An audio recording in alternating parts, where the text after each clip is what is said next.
Okay, முக ஸ்டாலின் அவர்கள் ஐந்தாறு பாத்தீங்களா? ஆமா, அழுதாரு பார்த்தேன். எல்லாரையும் அழ வச்சுட்டு அவரும் அழுதாருன்னா என்ன பிரச்சனை? இதெல்லாம் சிம்பத்தி கிரியேட் பண்ற மாதிரி இருக்கு. விஜயனுக்கு இவ்வளவு ஓட்டு பத்திரம் போட்டு அவர் முதலமைச்சர் அவர் வரைக்கும் பத்திரம் போட்டுருக்காங்க இல்லையா? என்ன காரணம் நினைப்பீங்க? மக்கள் வெறுத்துட்டாங்க திமுக. பாண்டிச்சேரியிலயும் போய் பிரச்சாரம் பண்ணாரு, தமிழகத்திலயும் பிரச்சாரம் பண்ணிருக்காரு. இதுக்கு முன்னாடி இருந்த அரசியல் கட்சிகள் வந்து அவங்களோட செயல்பாடுகள் சரியில்லை, ஒரு மாற்றம் வேணும்னா மக்கள் வந்து விஜய் அண்ணா போட்டு போட்டுருக்காங்க. So that is the main reason. Okay, அதே மாற்றங்கள் வேணும்னா அந்த சீமான் அண்ணா 15 வருஷமா தனித்து போட்டிட்டு இருக்கிறாரு. அவரை போட்டு போட்டு முதலமைச்சர் வர வைக்காம என்ன காரணங்கள்? விஜய் சார் சொன்ன அதே வார்த்தைகள் தான் சொல்றேன்.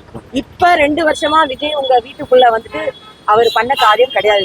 33 வருஷமா அவர் ஒரு வீட்டுக்கும் போயிட்டு தான் வந்து இப்ப உங்ககிட்ட ஓட்டு கேட்கிறார். That is the main reason for Vijay. சின்ன குழந்தைல இருந்து இப்ப நாங்க நிக்கும் போது இடத்துல பாப்போம், நான் விஜய் மாமா பாக்கணும்னு ஒரு குழந்தை 2 மணி நேரமா அங்க நின்றுட்டு இருக்கு. அந்த சின்ன குழந்தைங்க வயசானமா நான் விஜய்க்கு தான் ஓட்டு போடுவேன் அப்படின்னு சொல்ற வயசான அம்மா வரைக்கும் அவர் கவர்ந்து வச்சிருக்காருங்க. It doesn't show. நிறைய ஹீரோஸ் இருக்காங்க, எல்லாராலையும் பண்ணிட முடியாது. அதுக்குன்னு ஒரு கரிஷ்மா வேணும், அதுக்குன்னு ஒரு பீப்புளை போய் அட்ராக்ட் பண்றதுக்கான ஒரு இது வேணும். அது இல்லாமலாம் இப்படி எல்லா மனசுலயும் போய் உட்கார்ந்துட முடியாது. இல்ல, அதிமுக திமுகவும் 70 ஆண்டுகளா பாத்தீங்கன்னாக்கா மாத்தி மாத்தி ஆண்டு இருக்காங்க. இது மாற்றங்களை வேணும், மக்கள் அனைவரும் ஓட்டு போட்டிருக்காங்க. இது எதனால ஓட்டு போட்டாங்க? இவ்வளவு ஓட்டுகள் பாத்தீங்கன்னாக்கா கணிச்சிருப்பாரு விஜய் அண்ணாவே நினைக்கிறீங்களா? இல்ல, அவர் அப்பத்துல இருந்து ரொம்ப கான்பிடென்டா தான் இருந்தார்.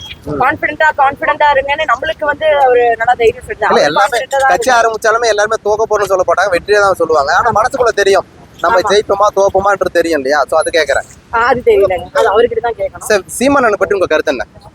ஏதோ சொல்ல விரும்பலங்க. ரொம்ப கஷ்டமா தான் இருக்கு. 15 வருஷம் அவரும் கத்திட்டே இருக்காரு.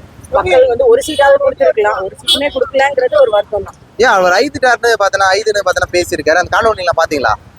இல்ல, எந்த காணொலி? சீமான் அண்ணா 5 காணொலி போட்டிருந்தாரு. சோ அதை பத்தி பாத்தீங்களா? இல்ல, அந்த காணொலி. ஓகே, முக ஸ்டாலின் அவர்கள் ஐந்தாறு பாத்தீங்களா?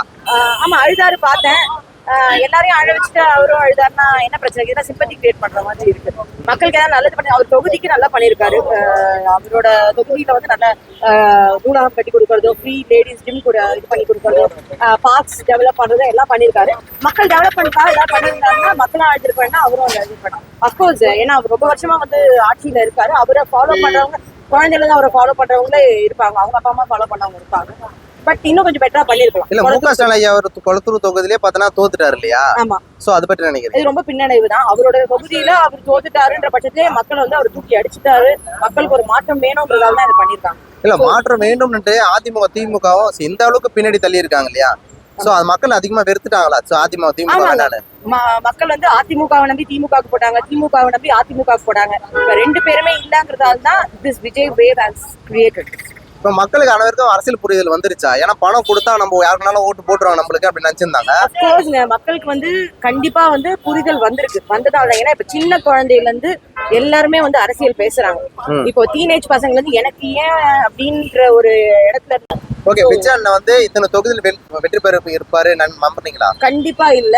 நானுமே விஜய் சப்போர்ட்டர் தான். நான் இப்போ ஒரு 20-25 அவ்வளவுதான் வின் பண்ணுவாங்கன்னு நினைச்சோம். இது லைக் என்ன சொல்றது, வரலாறு கார முடியாத ஒரு he made an history.